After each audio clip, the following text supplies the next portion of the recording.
disease and peripheral venous disease. So we're going to be doing side-by-side comparison of them both.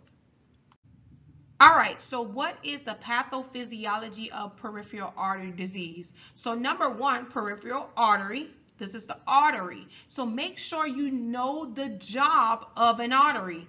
So if you need to go brush up on your anatomy, I have a artery, not an artery, I have a video of the assessment, just the assessment and the anatomy of the heart. So if you need to go back over that, I suggest you do. But with PAD, there is a narrowing or inclusion of your peripheral arteries that mainly affect the lower extremities, but it can affect any way that your arterial peripheral system. Now, what is the result of a narrowing? Let's think about it. So this will lead to a decrease in oxygen-rich blood being delivered to an extremity. So if we know that our body needs oxygen-rich blood, right? We know that our skin and our tissues need oxygen-rich blood. And if we have a narrowing of it, meaning that there is a limited blood supply getting through, what ends up happening? This leads to ischemia. What is ischemia? Not enough oxygen. This leads to tissue and cell death. Why? Because not enough oxygen is getting there. So what will you start to see in your patient? Your patients will have ulcers because the skin is not getting the oxygenated rich blood that it needs, right? You will see tissues then start to die. So you just want to keep that in your mind, like your entire body needs oxygen. It needs oxygen. So with your peripheral venous disease, so this is venous veins. So this is when the veins are insufficient to push blood back to the heart because they are too damaged from them being overstretched, or from the vein valves are damaged from varicose veins, or there is a clot that is stopping blood from flowing back to the heart. So what is the result of having peripheral venous disease? Blood then starts to pool, meaning blood stops flowing how it should flow, right? So instead of it flowing at a constant flow, it then starts to flow slowly. Or guess what? It may stop altogether. So let's think about, you're driving on the interstate and it's that one car that decides to slow down, or it's that one accident, right? What does it do? It backs the whole interstate up. So we want to keep that in mind. That's what happens during PVD. So it said this causes pooling of blood in the veins because it's not draining back to the heart. This leads to edema and swelling. So you want to think about it. If you keep backing up, right, you will start to see edema. You will start to see swelling in your patient. This can also lead to an alteration in your tissue nutrition, because this patient can develop ulcers as well and skin breakdown as well. In addition, because the blood is pooling in the extremities, clots can form. So this patient may be at risk for a clot. So what is a blood clot? When the blood the blood is supposed to continue to flow, right?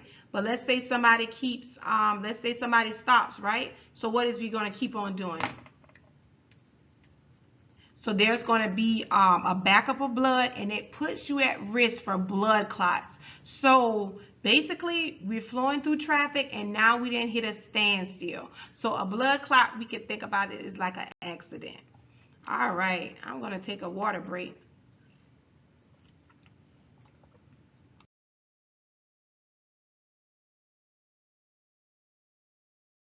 So 6 things to assess and ask your patient to determine if it is arterial or venous. I got this from registered nurse Sarah, and I like that she put it as vessel.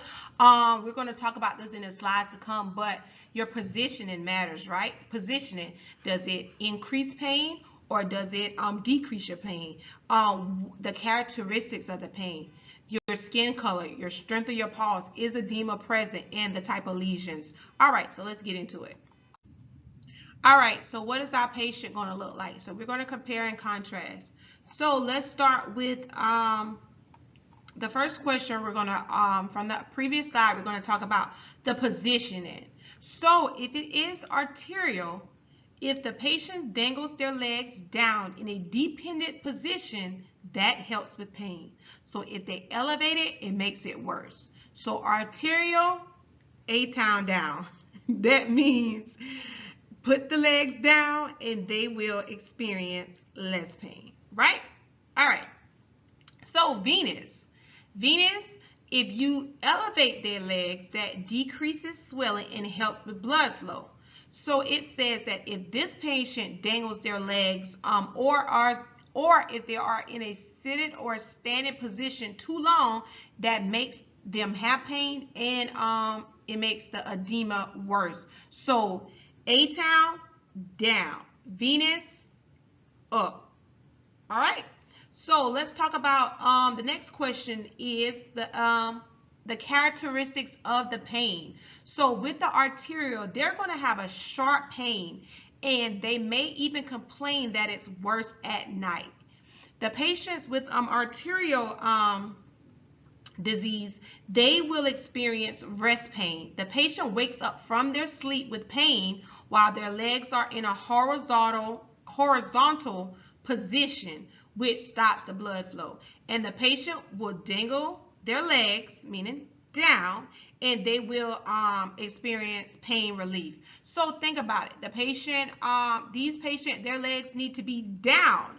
But when you're sleeping, your legs is like this, right?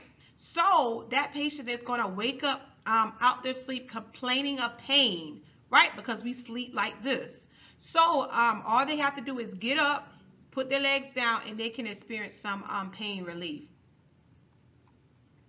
All right, so another thing that arterial patients deal with is intermediate claudication, which is activities such as running or walking causes severe pain in their calf muscles, in their thighs, in their butt area. However, when the activity is stopped, the pain eases up. Why is this, you may say? So the muscle is being deprived of blood flow during activity due to the peripheral artery disease. So it causes pain. So think about it. Remember this, you guys. Your arteries, their job is to provide oxygenated rich blood through the body. If you start working out and all that, your body cannot keep up with that demand for oxygen. So that's how you want to look at it. You want to think about that. All right. So what characteristics are patients with PVD, the venous part, what are they going to complain of? They may deal with a heavy or a dull, throbbing, achy pain. Pain is worse when standing or sitting for long periods, as we mentioned earlier, and elevating the legs eases the pain and swelling. All right, so the next question we're going to ask ourselves, how does the patient's skin look? So in our arterial disease, our patient's skin is going to be cool to touch. Cool to touch. And why do you think it's going to be cool to touch? It's going to be cool to touch because blood is not flowing to that area. And when there is no blood flow, there is no warmth to your skin. All right? So it also will be thin, dry, and scaly. Why? Because your skin needs oxygen. Your skin needs oxygen, right? It also will be hairless. They will have thick toenails. All right. And another thing you may notice with them, when they dangle their legs, it will be rubor, which is reddish. But when they elevate their legs, it will be pale. So you want to remember that. So with your venous patients, so this is what our stasis of our blood, right? This is our car accident patient.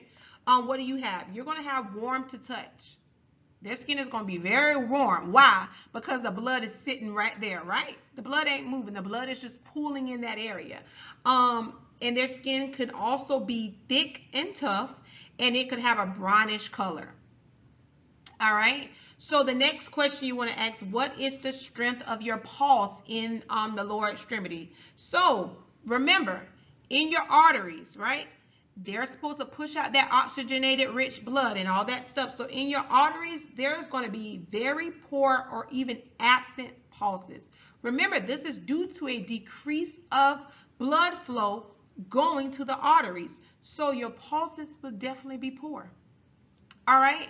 So what about our patients with the venous? They may actually be normal. Theirs may be normal. Remember, there isn't an issue with blood getting to the extremity, but the problem is blood leaving. So arterial, they have a problem getting the blood there. Venous, you got a problem with the blood leaving, right? All right, so you want to look at it like that. So with edema is the next one. So with arteries, are you going to see edema in this area? No, we're not going to see edema in this area. But are we going to see it in venous? Yes, we're going to see it in venous. Why? Because blood is pooling, and it tends to be worse at the end of the day. All right, so let's talk about our lesions. As you can see on this little diagram I have, it has some lesions on there. So for your arterial, you may see lesions at the end of the toes or the top of the feet or on the lateral ankle side. All right, and then for our venous, you may see, give me a second, you may see, blah, blah, blah. Venous, you will see swollen with drainage. You will see that the edges are irregular and the depth is shallow. So there is a difference between venous and arterial ulcers. So you want to make sure that you study the difference between the actual ulcers itself. All right, that was a mouthful on that one, but I hope you guys got a better understanding of the difference between arterial and venous. So what are you going to do if a patient has peripheral artery disease? So the biggest thing with peripheral artery disease, how we're going to characterize this is circulation, pain, and skin integrity. All right, so we want to improve circulation. How can we do that? We want to position a body part below. So artery, A-town down. All right, position the body part below the heart. You want to ambulate the patient or teach them isometric exercises and use claudication as a guide. So remember, once that pain starts, right, what is claudication? When they're doing all that intermittent claudication, when they start doing all that walking, the body cannot keep up with that blood supply that it needs while they're exercising. So it means use them as a guide, meaning you may not ask your patient to walk the whole nurse's station. You may ask them just to walk the room. Promote vasodilation, right? So when our arteries and stuff vasodilate, what is this actually doing? Relaxing. If your arteries relax, what can it do? Allow more blood to flow through, right? So we can do heat therapy. Tell your patient, stop smoking. And stress reduction. Relieving your pain. So patients tend to be, the pain tends to be chronic. So the patients may be on opioids. They may be on all kind of different type of analgesia medications. And you want to maintain tissue integrity. Make sure that you're doing foot care, nail care, and all those different type of care. You want to make sure that you are maintaining tissue integrity. That's even with turning your immobile patients. That's even with your nutrition. Definitely with nutrition. All right. All right, nursing interventions for peripheral venous disease. This slide is not as cute as the peripheral artery disease one, but anyway, the peripheral venous disease. So we want to focus on preventing the stasis of blood, wound care, preventing infection, monitoring for clots, and helping treat clots if they already have one. All right, so monitor for clot development. How are we monitoring for clot development? How are we assessing our patient? How are we doing that?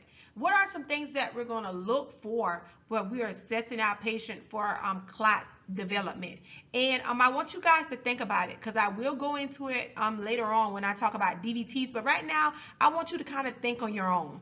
All right, so treatment of blood thinners, right? We know our different medications for our blood thinners. So we know that with blood thinners, our biggest risk is what? Bleeding. So we want to make sure that we check in bleeding precautions and all those types of things when it comes to your medication. So with venous, we want to make sure that you're up, right? So elevate the lower extremities above the heart throughout the day. This promotes blood return back to the heart, and avoid standing for long periods of time.